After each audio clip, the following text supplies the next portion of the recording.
morning, everyone, and good morning for the attendance of the session in the Americas. Good afternoon for the attendance of the session in Europe and Africa. And good evening for the attendance of the session in Asia.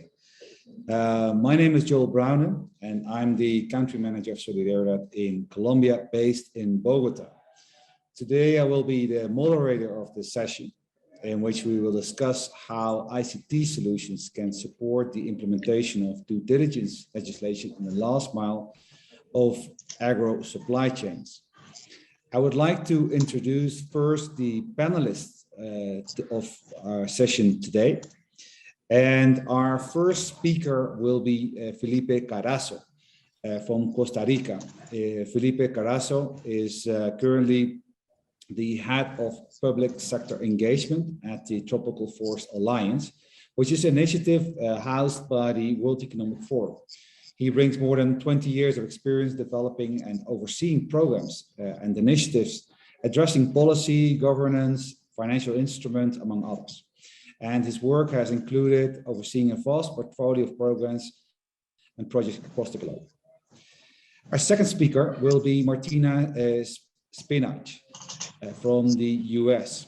Martina is the Vice President of Research and Development of the Beauty Care and Consumer Division of Henkel in North America.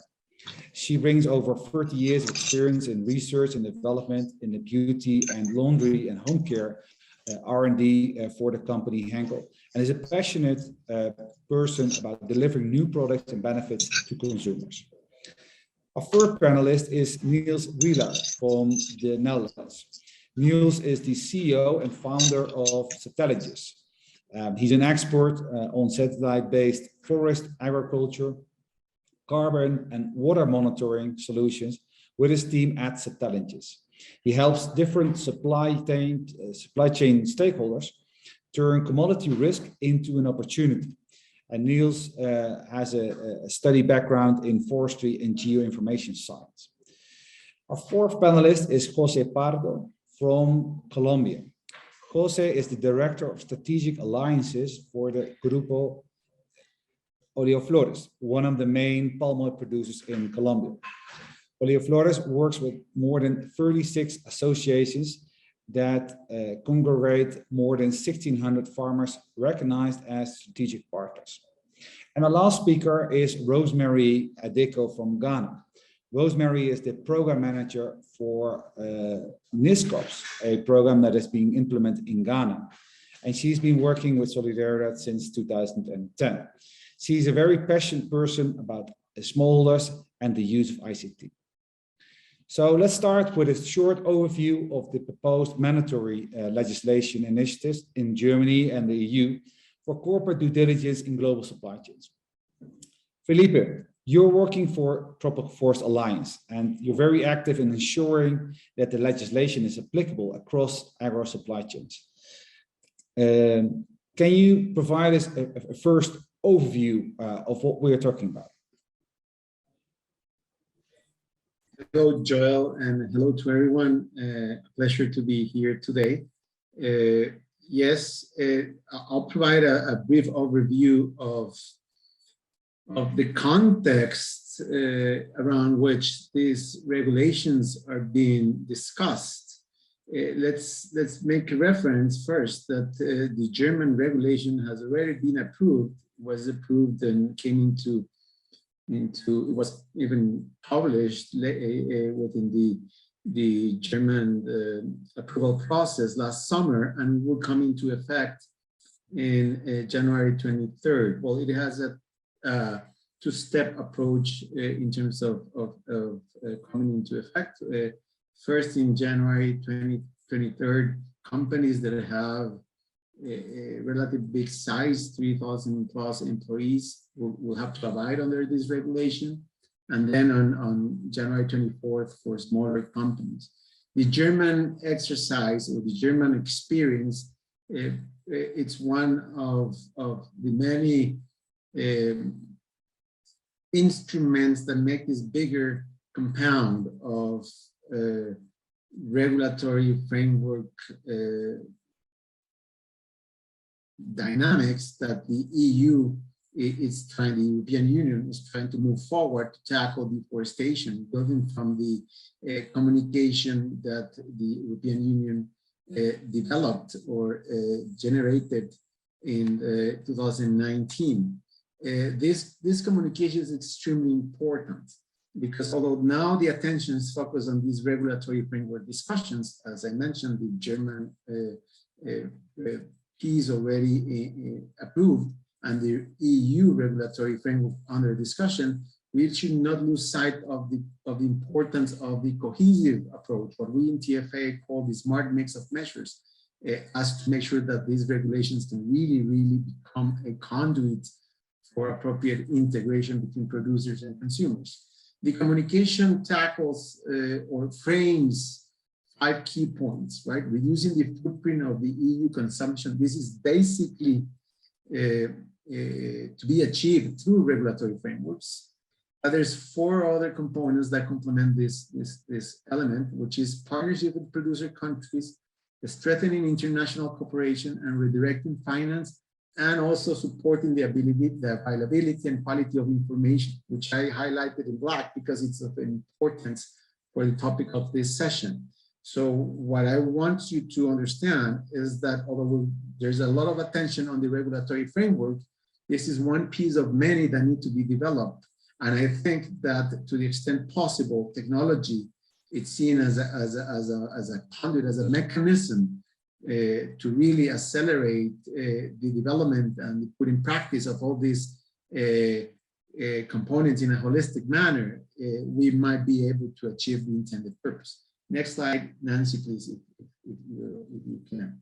And now, within the regulatory discussion, which is basically what captures our attention now, there's a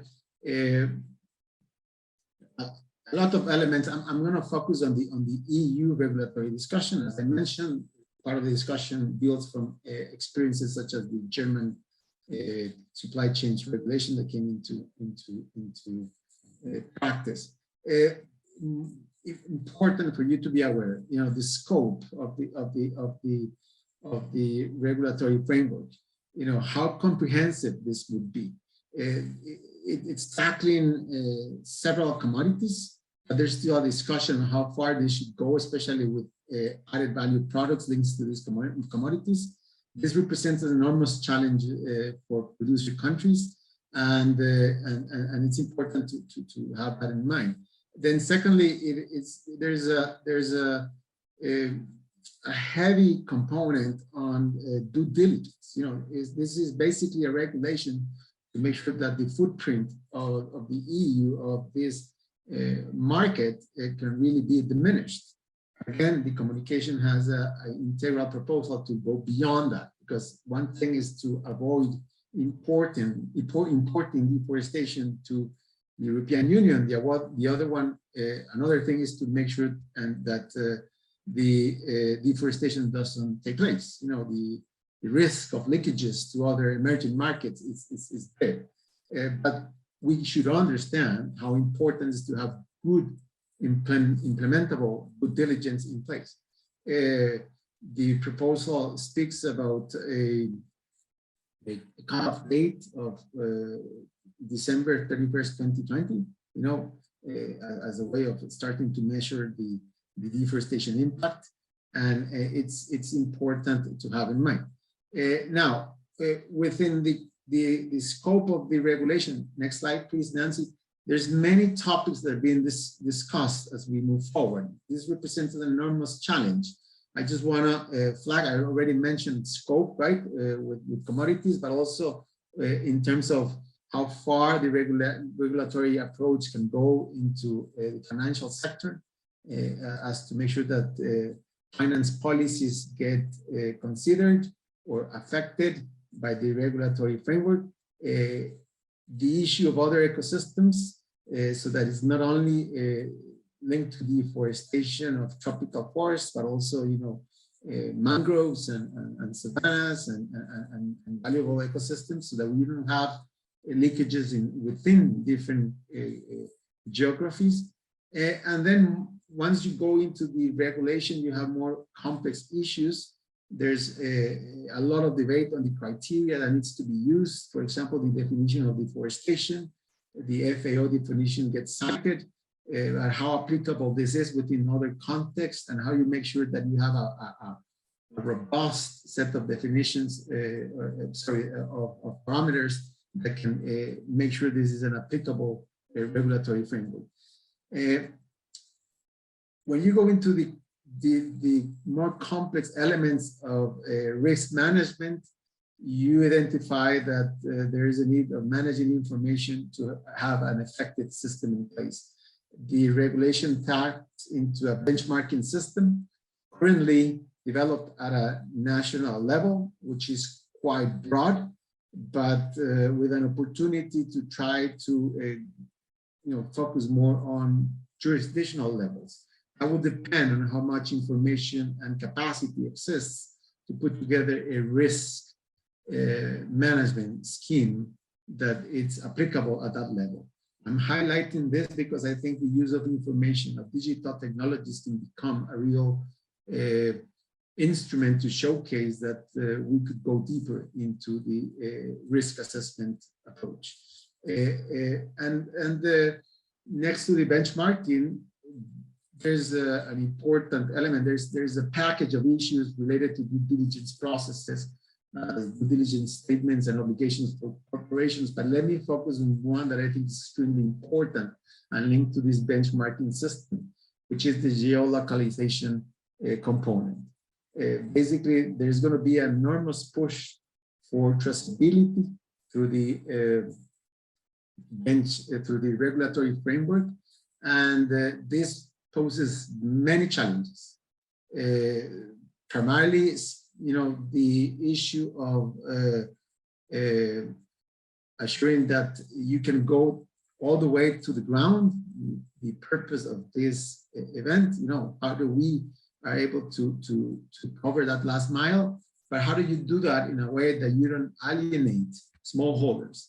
What's the appropriate package of tools that you can apply so that this can be a comprehensive and inclusive regulatory framework, and not one that creates a divide across stakeholders that manage commodities.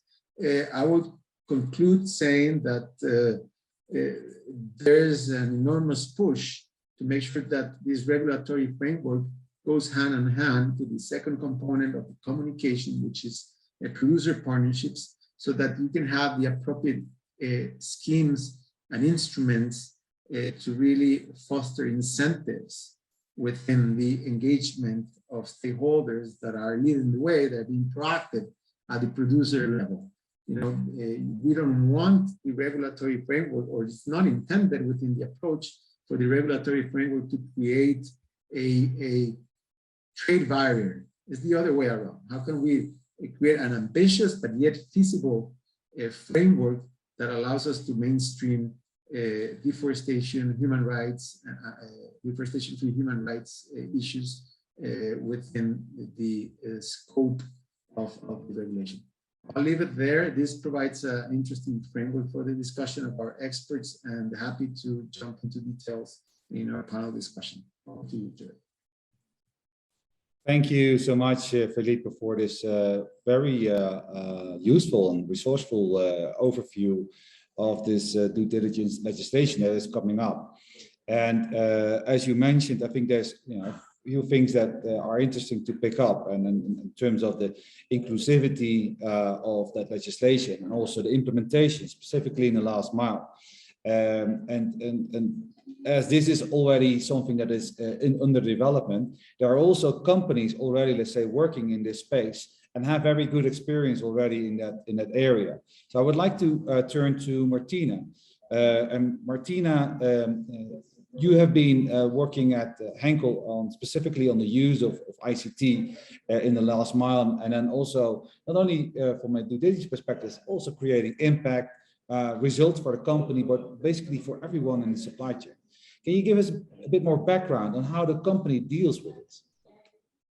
Absolutely. So hello, everyone. I'm Martina Spanach. I'm Vice President of Research and Development for Henkel Consumer Goods for the beauty care products in North America. Henkel Beauty Care North America makes brands like Dial Soap, Schwarzkopf Hair Color, and Got to Be Hairstyling and Color. So I'd like to take maybe a little step back and talk about our overall POM strategy.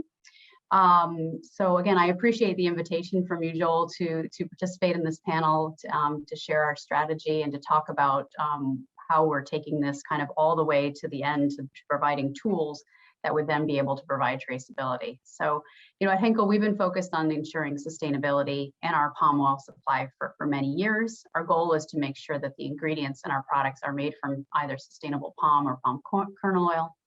And with this in mind, we're working with the companies from which we source our raw materials and other partners to try to influence the palm oil supply chain all the way from smallholders through the overall supply chain to consumers. We want to make sure that our supply chains ensure what we call full NDPE, no deforestation, no peat, no exploitation, and to make sure that the palm or palm kernel oils that go into our products are not associated with any deforestation of primary or secondary rainforests. So our strategy for 2025 has three components: compliance and certification, transparency and traceability, and social impact and conservation. We're focused on transforming our palm oil supply chain by working with our suppliers, also our peer companies, and also through partnerships. And one of these partnerships is with Solidaridad, and it started in 2012, and it continues today. So let me walk through this a little bit. Now, as a first point, we're ensuring that 100% of our palm oil is responsibly sourced. This is externally assured with mass balance certification, and we consider this a top-down approach. So we want to take this to the higher level, but still using a top-down approach, we're working to ensure that we have traceability in the palm oil supply. We collaborate currently with ASD, with peer companies, and our suppliers to understand the traceability of our supply chain. And based on this evaluation, we have traceability of over 80% of our supply back to the mill. And we're proud of this. We feel like it's quite high in the industry. So then let's think, so as we go forward, we're going to augment these top-down approaches by strengthening bottoms-up or grassroots approaches.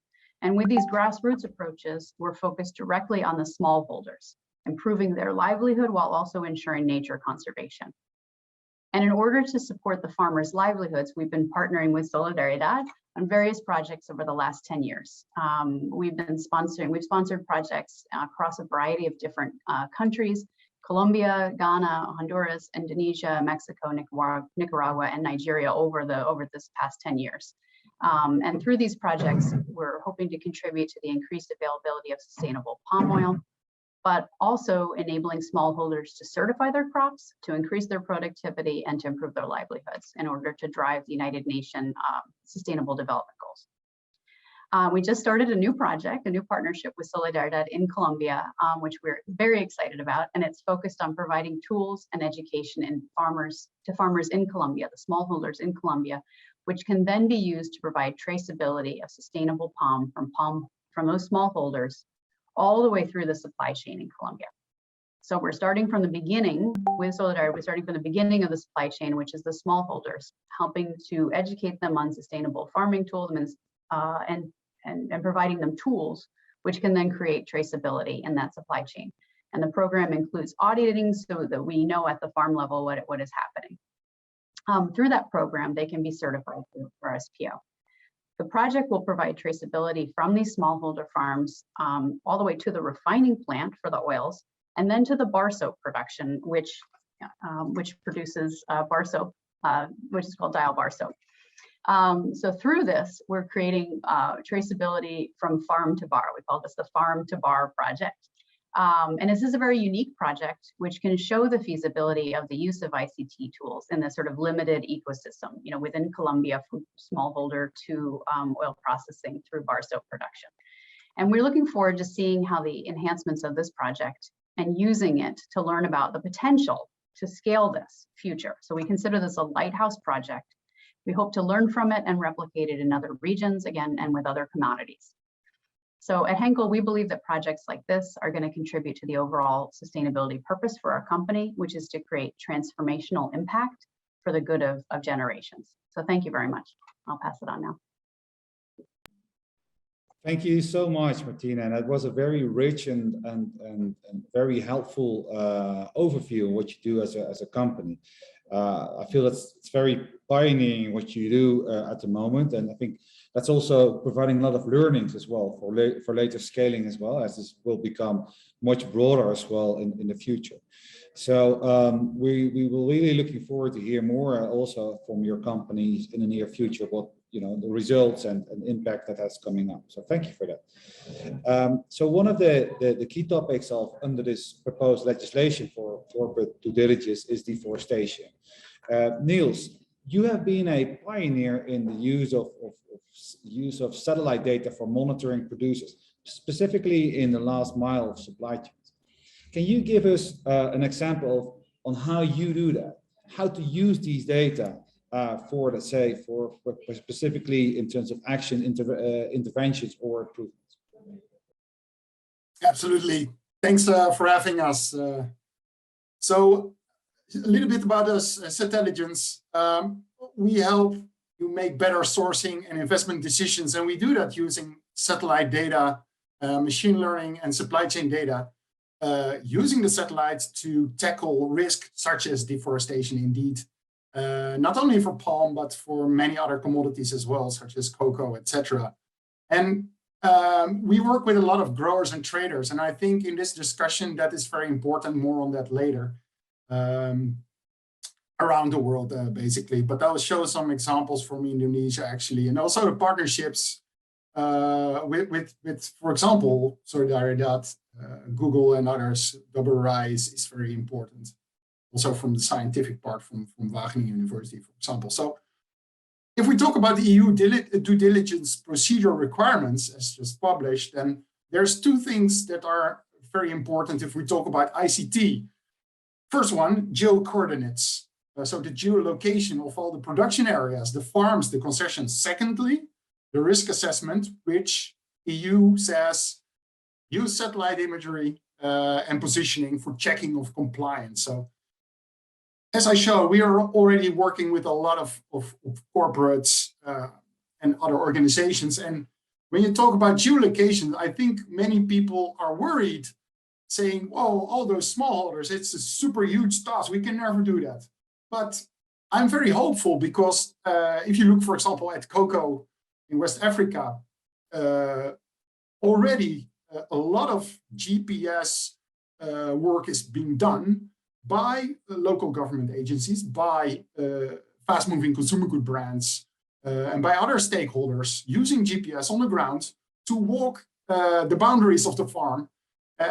Actually, having a huge number, more than 500,000 farms is what we are working with our clients and partners. So just to show that it is an ambitious task, but it can be done, and a lot is already done. And also mapping smallholders together with Solidaridad and others in palm and with the growers, it can be done.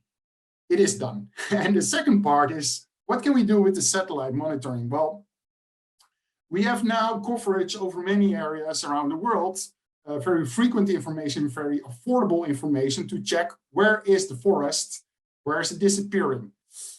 So that helps. It's available.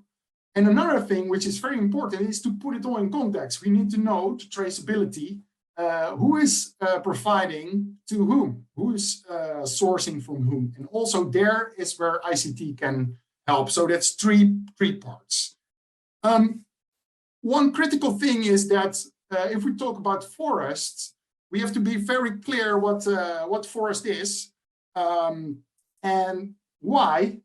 Because often areas can be cleared which are old plantations. So we have to be very careful that farmers, smallholders, are not blamed for just clearing their old growth areas for replanting and then being blamed for deforestation. So it's not that straightforward to monitor deforestation. It's very important that experts are looking at it in order to prevent issues here. So yeah, showing an example here from Indonesia, where there's the big plantations and there's the smallholder plantations mapped using GPS, which we overlay then with what is intact forest, which is the very dark green, and the regrowth, which is say rubber plantations, etc.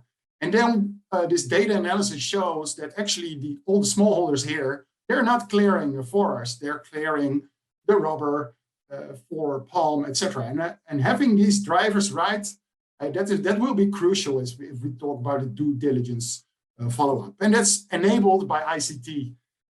So that's why I brought it up. And then we can also track all kinds of trends for the whole sector, for each company, for each supplier, and where we're seeing with our data in Indonesia that actually the share of deforestation in the last years has already gone up associated with palm oil, while mining and other commodities are going up, basically. So that is kind of what we can do with the current type of ICT for agriculture. So I'd leave it by that.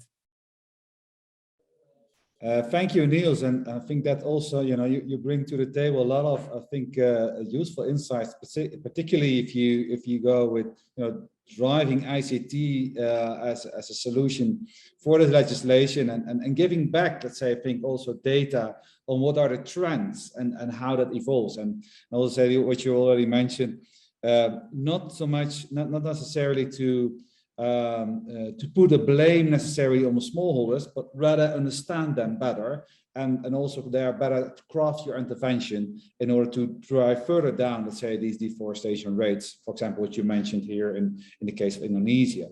Let us move from Indonesia to Ghana. And in Ghana, we have Rosemary Adeko. Rosemary is working for Solidaridad and particularly working in a program as well, using ICT for smallholders. And in Ghana, that is something that is particularly interesting as well because of the size of these farms, but also there what we want to go for is to understand a bit better on what are the barriers there for these farmers. So Rosemary, you're working on the ground with palm oil producers in Ghana to adopt practices that are aligned with corporate due diligence. What the corporate due diligence criteria? So what difference do you see that ICT solutions make to help in that process?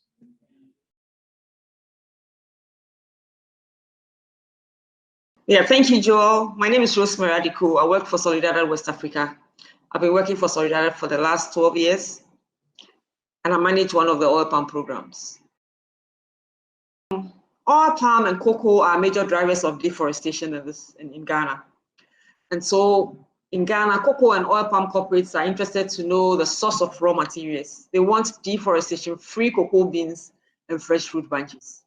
So what we have done in Solidaridad is to use GIS technology to establish traceability systems for smallholder farmers in cocoa and oil palm.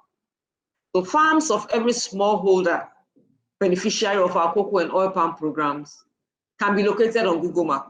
We just want to make sure that our beneficiaries are not using the forest to produce a cocoa or the oil palm. And the acreage of each farm is also known both to the producer and the buyer for decision making. So as you can see, this slide shows farms of cocoa farms, on Ghana map. So this is a GIS map showing all the location of cocoa farms that we have mapped under one of our programs. So this is at the aggregation levels, a lot of farms. But at the farm level, we give farmers this kind of information. So we print a copy for each farmer, for the farmer to know the size of the whole farm. And then for what we are seeing on this slide shows the total acreage of the farmer, and then the BMP farm that we established for the smallholder farmer to demonstrate that adoption of best practices increase productivity.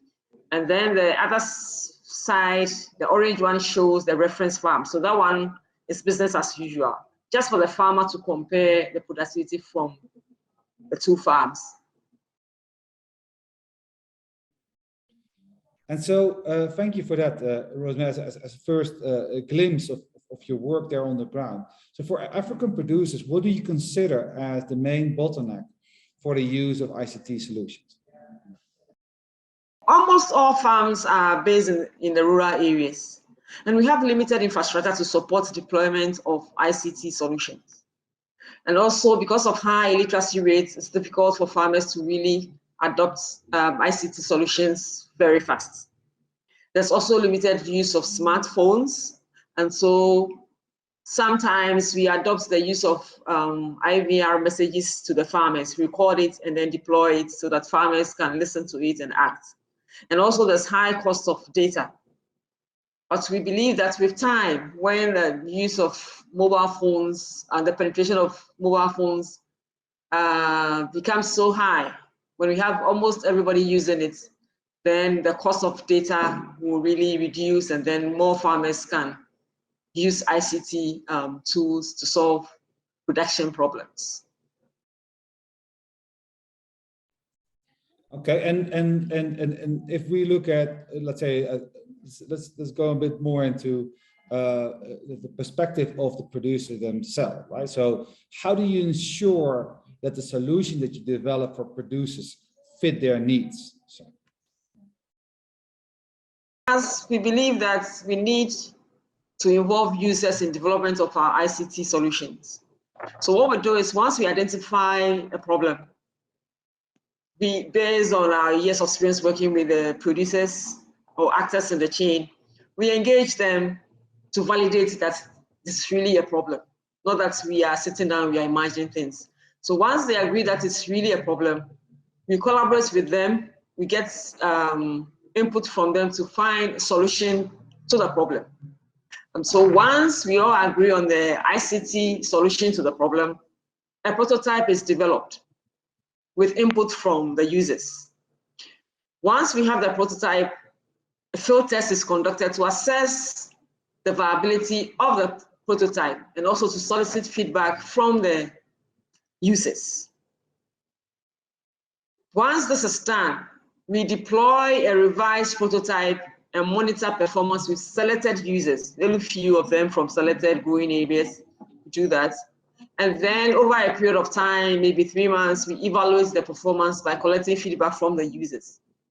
So once we collect all the feedback, we then incorporate we finalize the tool by incorporating the feedback, and then we deploy it in the wider community, maybe using more actors in the chain to also try it. So that is how we've been solving our problems, or this is how we've been using our ICT tools, the processes we've been doing, just to make sure that at the end of the day, whatever it is that is developed fits the needs of the users.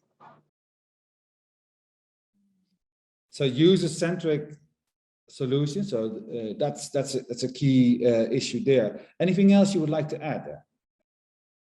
And so all efforts must be made to include all the marginalized. We just cannot go ahead and leave farmers because they are illiterate or because they cannot afford smartphones. So efforts must be made to make sure that new solutions coming up can be deployed on any simple mobile phone. Thank you. Thank you, Rosemary, for your explanations and also giving a glimpse of your work there in Africa. So maybe for the attendants, that there might be a lot of information already, and I would like to deep dive with a few questions to the panelists. If you as a viewer would like to pose a question, I would like to invite you to do so in the chat screen and the options that you have as attendants of this meeting, ICT4Ag. We will take a couple of questions in the minutes and in a few minutes and discuss them between the panelists. In the meanwhile, I have a question there for Felipe. Felipe, when applying corporate due diligence across supply chains, what difference can ICT solutions make to help in that process, and particularly in the last mile? Can you provide perhaps an example of the data that is critical to collect? Yes, thank you, Joel. Yes, and I think Neil made some reference to the information that's required, right? You know, due diligence frameworks, it's interested in generating information, around the description and the quality of the products, but more importantly, the origin of these products. And this brings this geolocalization piece, trying to tap into coordinates, latitude and longitude of all the plots, and where the relevant commodities and products are produced. Now, when we go beyond what's required and try to think of what difference can ICT do, I like to pick up what Martina mentioned. You can go so far with the top-down metrics, and those are important tools that need to be deployed. But the ICT allows us to cover that 1/5 component that you need to address from the bottom up. If you do that appropriately, we can deploy this technology, this digital technology, in an intelligent manner. We basically convert information from the ground into a very valuable asset. It becomes a bottom-up approach that empowers and leverages. It creates a level playing field between producer and consumer markets, and a joint effort to try to solve this equation. And this was highlighted by Rosemary, how tough it is to engage the smallholders. Right? Some of the challenges around the regulation is that if we don't do this bottom-up approach, we might end up having the smallholders out of the picture, becoming victims of this strategy. If we do it the other way around, if we deploy these technologies, they can be important players, they can be drivers of the solutions. Now, just to conclude, I think that although the last mile is important, because this is where we can create this added value, we need to understand that the way commodities get commercialized leads to a lot of bulk cargo dynamics. So how can the information be used in such a way that the due diligence statements from companies going into the markets and effectively showcase the traceability becomes also a challenge. I think Niels highlighted how the information management, yes, let's build from the bottom up, but let's make sure we can really use ICT technologies to also create the validity of the information at the marketplace, and therefore provide value to that asset that I just referred to. Thank you, Felipe. So you see a major role for smallholders there in order to succeed, let's say, in the objectives of due diligence, corporate due diligence, but also legislation that comes out. And if not included, this will become, let's say, much more of an additional obstacle rather than it empowers, let's say, what you're aiming for. Maybe the same question for Martina in that regard. Could you perhaps, let's say, give your view on this? Like when applying corporate due diligence across your supply chain, because you have several supply chains, what difference can these ICT solutions make in that process in the last mile? Yeah, absolutely. So, I mean, there's some key benefits, right? Of course, the first one is access to data and that traceability. Having these technologies allow us to trace back to that last mile for those commodities, and then you get transparency across this whole supply chain. Because we're committed to 100% responsible sourcing, we could gather information through the ICT technologies on social information so that we can prove or monitor compliance with social and environmental standards as well, and keep monitoring and measuring our continuous improvement across that. But I think another piece that we've talked a bit in here already is this inclusion of smallholders in the overall supply chains. That's going to be will be hopefully a real benefit of this, but again, they have to have access to those ICT tools, right?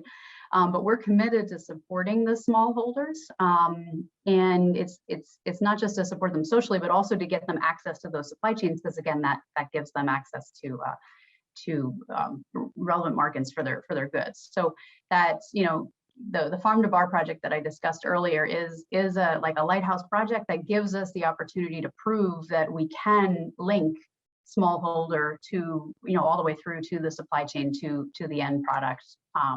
And potentially we could replicate this success in other regions with other projects.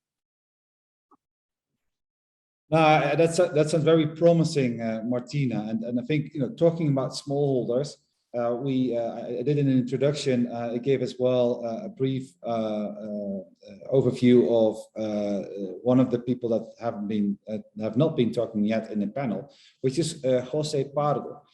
Jose, you're, let's say, in working daily on a daily basis with smallholders. Your company has clustered through a very innovative approach, let's say, a huge chunk of smallholders within the Colombian context of palm oil production.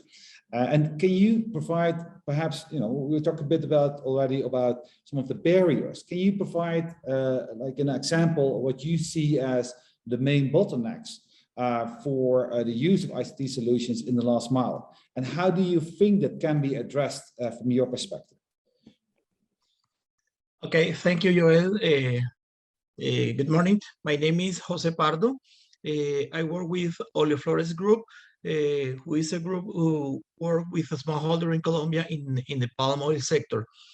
Well, about bottlenecks in the use of ICT, I believe that there is the main limit to use the ICT in the rural areas in Colombia is the limited connectivity, especially in the most remote rural areas. Although Colombia has made significant investment in telecommunications infrastructure in recent years, but these have been concentrated in the large urban areas, not in the rural. I think that investing in infrastructure to generate good connectivity can be very expensive and surely exceed the scope of the technological inclusion projects. But I think that at least there are two things that we can help to improve the situation, and we are working in it in our projects.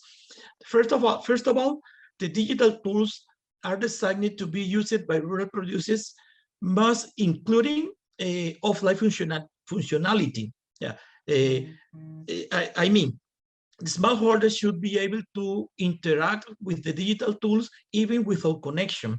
This tool must offer the possibility of being updated once the farmer could establish a connection, either when he goes to the towns or we go to what I would call connection points, which is the other idea that I think that can minimize the connectivity problems. I think that we can locate in strategic points in the remote population some satellite connection points where the farmers can go to connect to be able to regularly update information of the digital tools. I think with these two ideas, we can minimize the connectivity problem. Locating access points in strategic places in the rural areas, and including the functionality of working offline to the ICT tools. Thank you, Jose. That these are very two clear points that we then can take out, right? So access points on the one hand, and the other point, what you mentioned, like working, let's say, offline applications and providing that offline option for producers, specifically in remote areas. Now, Niels, you already provided an example in the Asian context. What do you consider as, let's say, the main bottleneck there? I think a main challenge will be how to scale interaction. I think if we talk about satellite monitoring from a technical perspective, it might be kind of an external activity. But if we talk about traceability and mapping all the farms in relation to what is forests, as my example showed, not all what is green is forest, right? So we want to avoid that farmers are blamed for clearing their perennial plantations and mistake it for deforestation. I think one important thing there might be the value of local knowledge of smallholders and local people to say, look, this is a farm that I had for 30 years. Look, we have a picture here. This has been a plantation for all the time. That is one way I think that local knowledge can contribute, but it has to be integrated, and there are a big blocker is the interaction and scaling the interaction between people, in my respect, rather than the technical side. Okay, thank you, Niels, and also for that clarification from your perspective. Meanwhile, there are a few questions that are already now coming in. Before we go to the first question of the audience, we would like to put a poll and ask the audience as well, particularly a question. So what you will see is likely a pop-up where you can actually see, let's say, our question. And what we would like to ask you is what you consider as the most critical data to collect in order to fulfill due diligence criteria. You can fill in.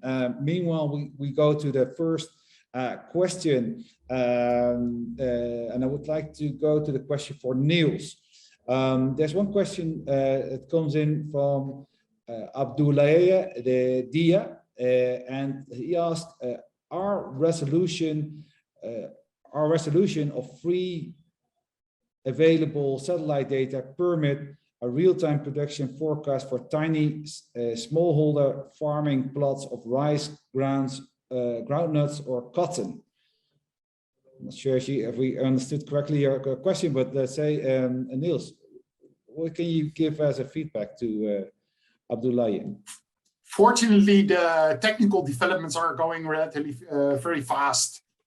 So we see that the information content of the freely available satellite imagery, but also the spatial detail has improved a lot.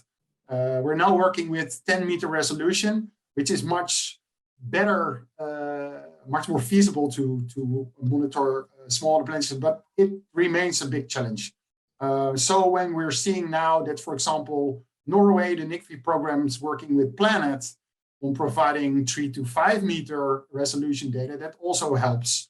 So I think from a technical perspective, if you look at deforestation, that's good. If we look at, say, more the agronomic information for smallholders, we're working to solve quite some challenges there, especially if you have mixed crops and trees, groundnuts somewhere, that can be super tricky still. It's not so easy.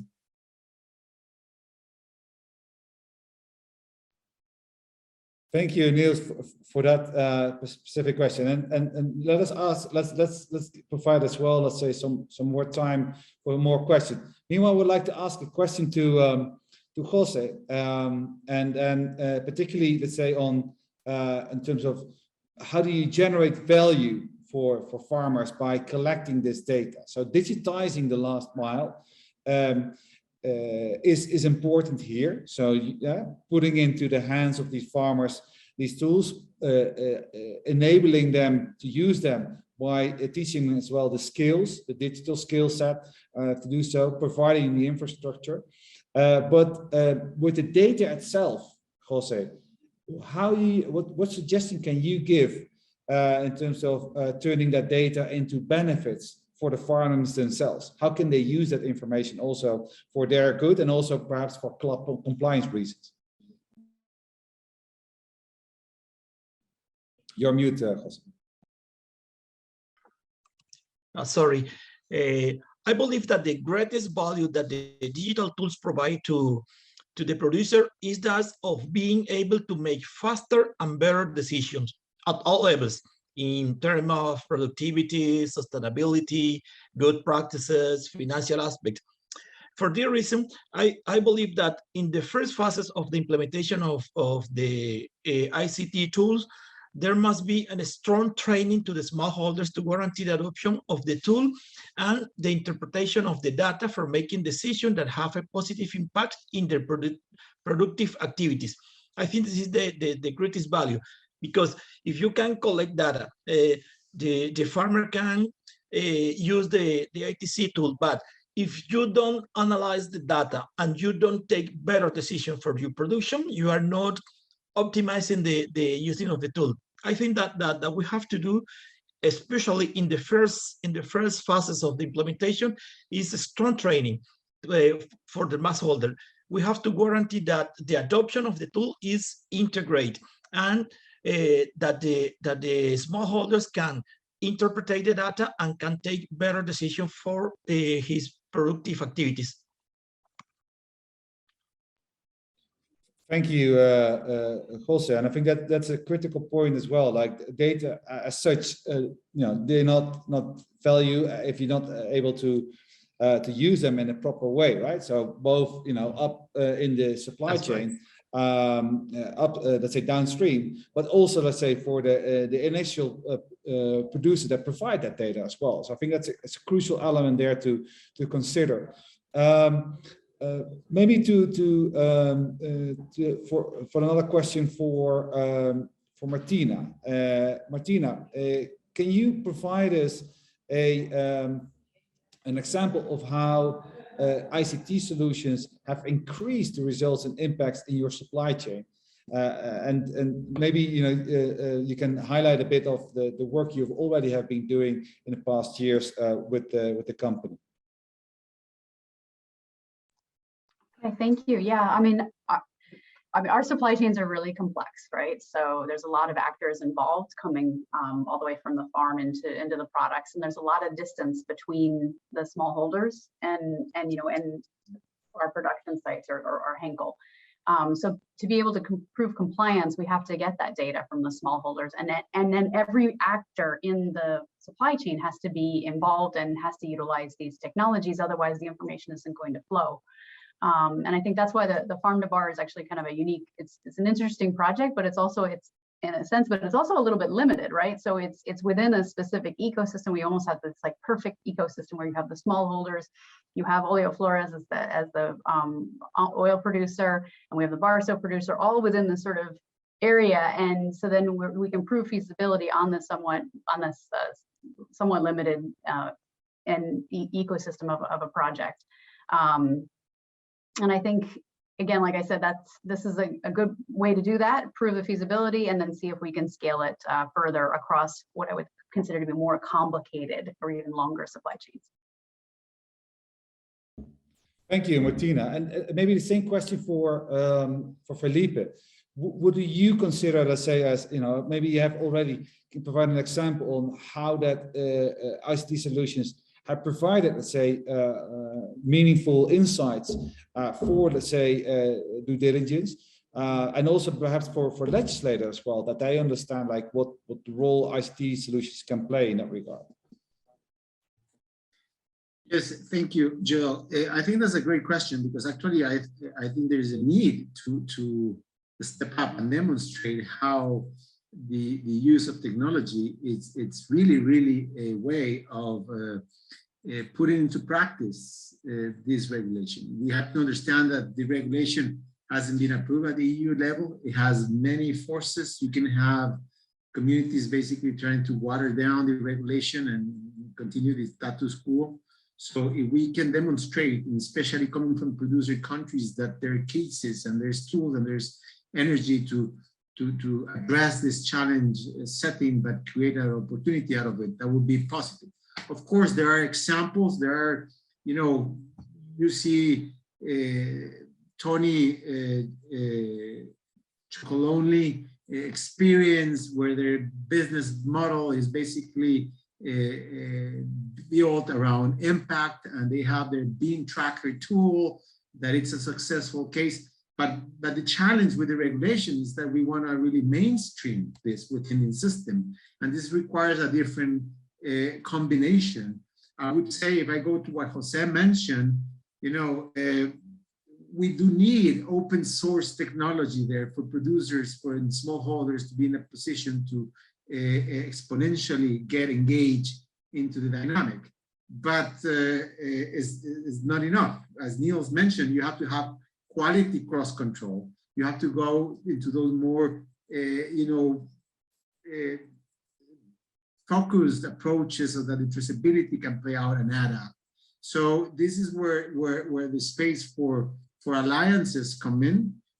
And I would say that the opportunity for innovation through exercise like what Henkel is doing and so on becomes really attractive, especially if it comes from the producer level. That's how you can really convince legislators at the market level that this could be feasible.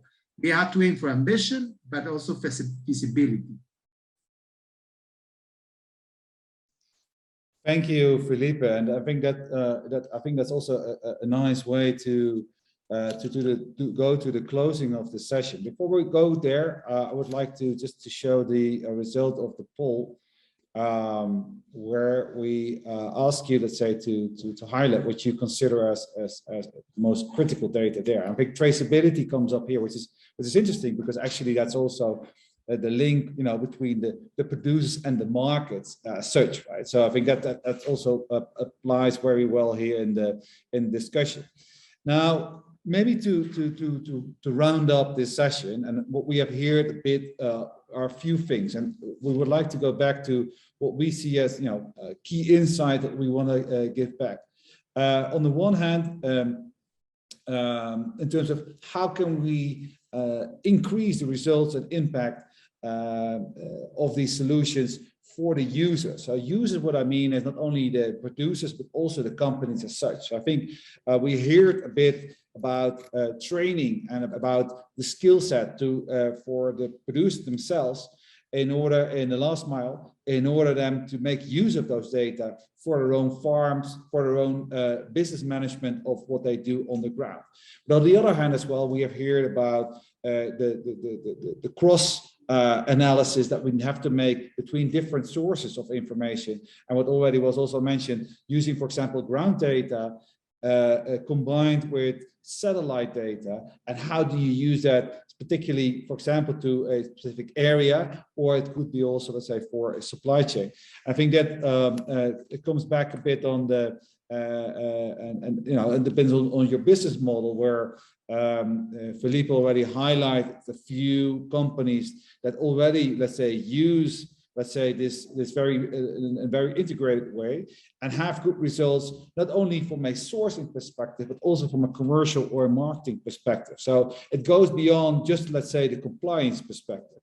If we go to the you know, in terms of the barriers, we've heard a bit about the difficulties in connecting farmers, so the infrastructure that's on the ground in terms of coverage, internet coverage. So using, let's say, offline solutions for that regard, but also having, for example, much more use of satellite internet, what also is coming up and quite quickly will be mainstream. And with mainstreaming, I think that something that came up back in a few of your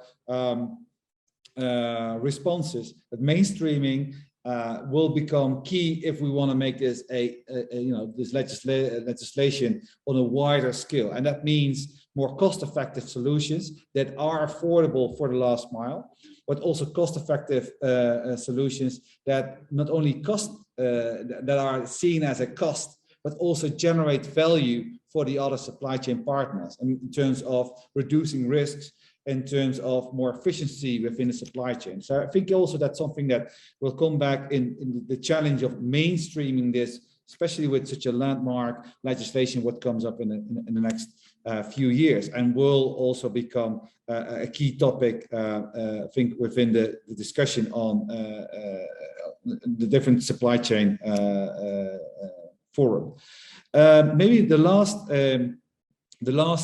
part, what we also here wanted to highlight here was how to use and do the analysis and interpretation of the data collected by ICT solutions. We heard a bit about the difficulties that we have in terms of the definitions. So what is a forest? What is deforestation? How do you detect that? And also there, it's important to have, let's say, a different sources of information in order to get the picture right on the ground in the last mile. Not necessarily everything what changes on the map is deforestation. There is, let's say, also, let's say, it has to do with, for example, productive practices in terms of renewal of crops. There's a lot of, let's say, what we can consider as, let's say, perhaps black spots, no, that is black spots, blind spots, sorry, in the legislation. How do we apply it inefficiently so that in the end, the data that we have don't work against you, but rather work in favor of you? And I think that maybe is also something that for legislators, something to keep in mind when forcing that. And then I would like to close here with the remark of Felipe.